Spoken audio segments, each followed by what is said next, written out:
baseman creeping way in on the pitch. Center field, Stuart Fairchild has it tracked. Lippett standing on second. He'll go to third. Fairchild drops the ball. Now the first base umpire, hold on a moment. The first base umpire, Randy Sutton, extended his arms as if to say safe, which is the indication of a dropped ball. So Tom Walter's going to come check on it. Are they saying it was no catch? He says no catch. Now here's the other issue.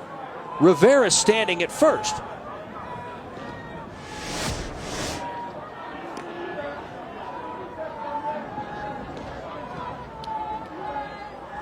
Oh, that's a catch right there. That's a catch. Now here's the other side of this. First of all, it's a catch. It's terrible. They called it a no catch. So Langworthy, who hit it's walking away. Now he says, wait a minute. He says it's no catch. Rivera's at first. If it's no catch, Rivera should be at second.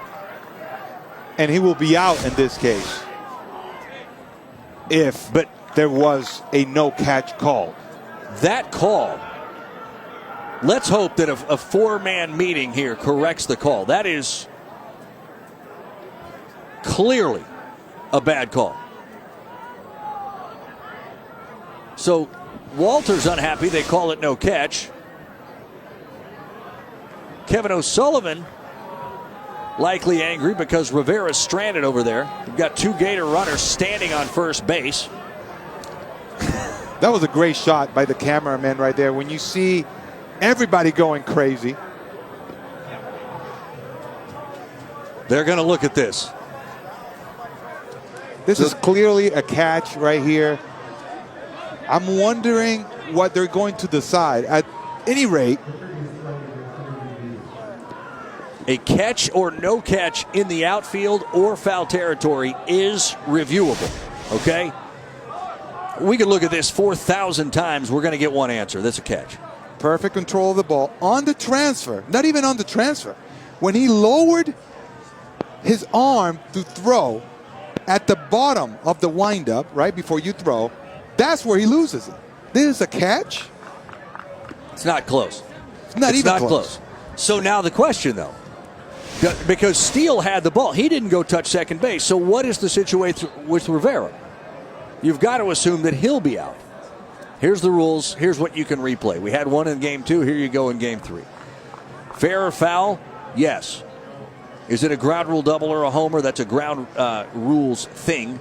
So yes. Number 3 is what we're looking at now. Catch or no catch in the outfield. And that's Billy Hayes with the headset. And Randy Sutton, who made the call, is on the left.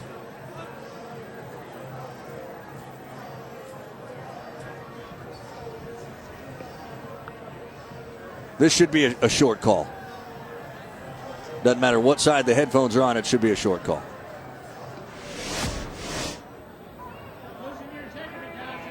And so Fairchild makes the catch.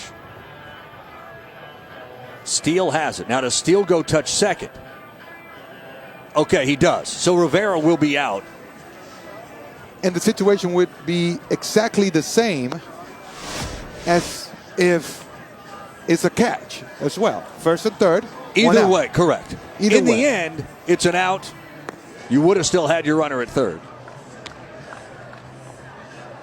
So the difference is, do you have Rivera standing at first or Langworthy standing at first? Langworthy is speedier than Mike Rivera. But we have to assume at this point Rivera's going to head into the dugout once they get this thing corrected. That's the right call. And the preferable call for Florida. It actually would be, yeah. Which may be why we haven't necessarily seen Kevin O'Sullivan angry. He's just standing over by Ryan Larson near the dugout. I cannot understand what's taking so long on this.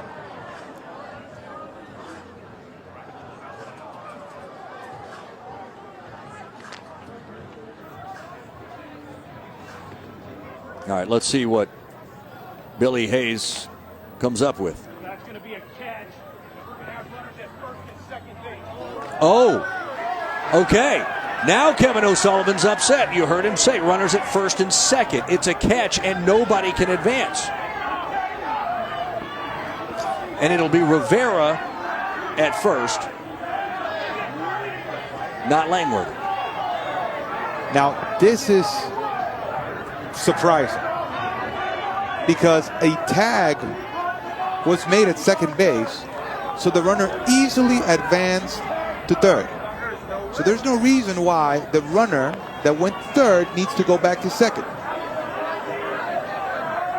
This is the confusing part. I was confused a moment ago thinking Rivera was going to go to the dugout. No, the hitter goes to the dugout, which is Langworthy. Rivera should be at first. Everybody's on board with that, right? Perfectly. Okay. Perfectly agreed. Now the question is, why would Lippett not be able to advance?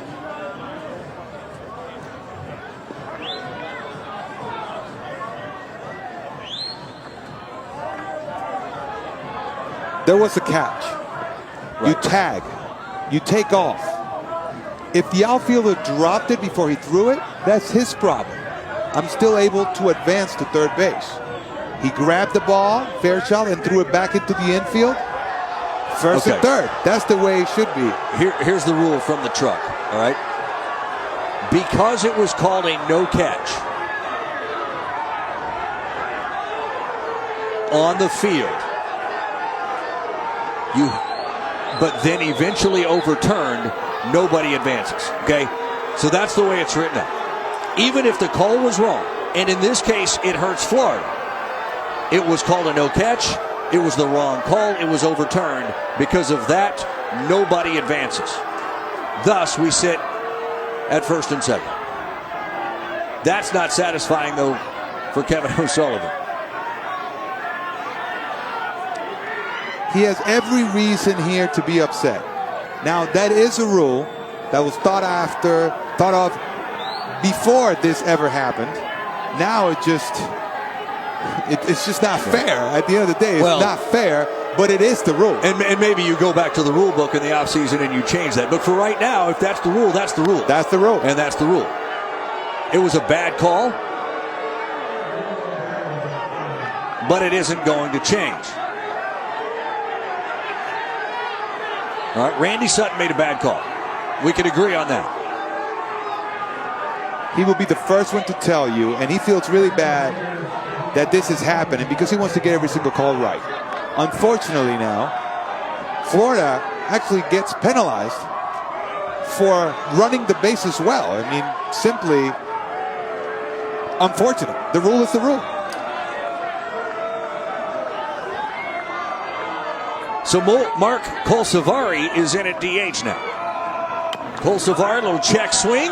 Who makes the play? The catcher, Harvey, for the out. That's out number 2. And the boos are still raining down from the crowd here at McKethan Stadium, because they